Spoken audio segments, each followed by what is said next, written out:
ABC57 News investigates flood insurance. Do you need it even if you don't technically live in a designated floodplain?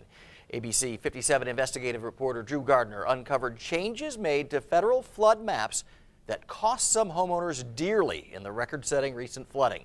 He joins us live in the newsroom now. Drew?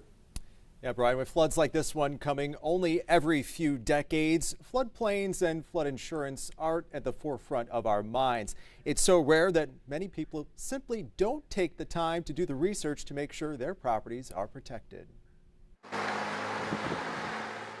The water has receded, but the memories remain. These dried out sandbags now a reminder of the water they just couldn't keep away. This Plymouth neighborhood was hit especially hard. It's where ABC57 first introduced you to the Hickeys a week after the flood hit. Their home suffered extensive damage. It did get up pretty high. The Hickeys, we learned, were one of a few families whose homes were removed from the floodplain when FEMA redrew the flood risk maps back in 2011.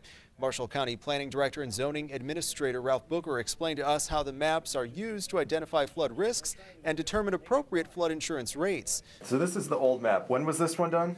January 5th, 1989. In fact, between 2006 and 2015, FEMA redrew the flood maps for every county in Michiana. We reached out to FEMA to find out more about why.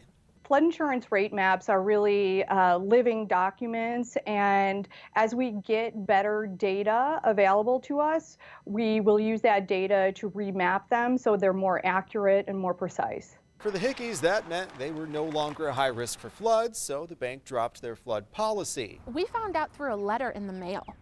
The bank sent us a letter saying that they rezoned, we are no longer in the floodplain, so they took us off our flood insurance. ABC57 reached out to First Federal Savings Bank in Rochester, where the Hickeys have their home loan, to obtain a copy of that letter. The bank declined our request, so we reached out to several other banks for samples of the letters they use, including Old National Bank and JP Morgan Chase. Neither responded to our requests.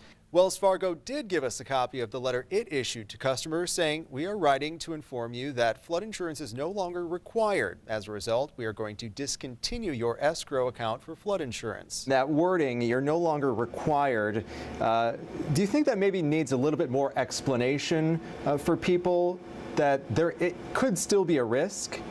Absolutely. I mean, there still is risk outside these high-risk areas. Congress has mandated that FEMA on the flood insurance rate maps identify the 1% annual chance flood zone as the high-risk zone. But as we've seen recently in Houston and Louisiana, the water doesn't stop at a line on the map. Wells Fargo did go one step further, warning of those risks, saying since your flood insurance coverage is now optional, you may want to consult with your insurance agent regarding retention of your flood policy.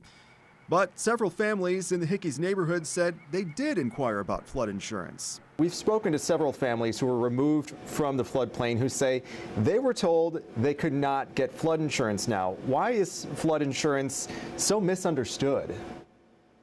Yeah, there are a lot of common misconceptions with flood insurance, especially under the National Flood Insurance Program. But anybody who lives in a participating NFIP community can purchase flood insurance, regardless of what their risk rate or risk level is. Now, Plymouth is one of those communities, so anyone living there should be able to get insurance. You can find out if your community is a participating community in the National Flood Insurance Program by going to our website, abc57.com. There's also a link to FEMA's site where you can see if your property is in a high-risk flood zone. Now, if you are looking for flood insurance and are being declined, you can call 1-800-427-4661 to find an agent in your area who can write you a flood insurance policy. So this is scary to me that you're removed from the flood map, but you might still flood. I mean, I just bought a house. I didn't really look at that very closely, but this is something people should study. It's easy to get bogged down in this information with the maps and all the insurance, especially when you're buying a house. But this is a situation where knowledge really is power. And as we've learned from these families, it can also mean dollars kept in your pocket if and when something like this happens again. And it seems to happen more often. All right, Drew, very good information. Thank you very much.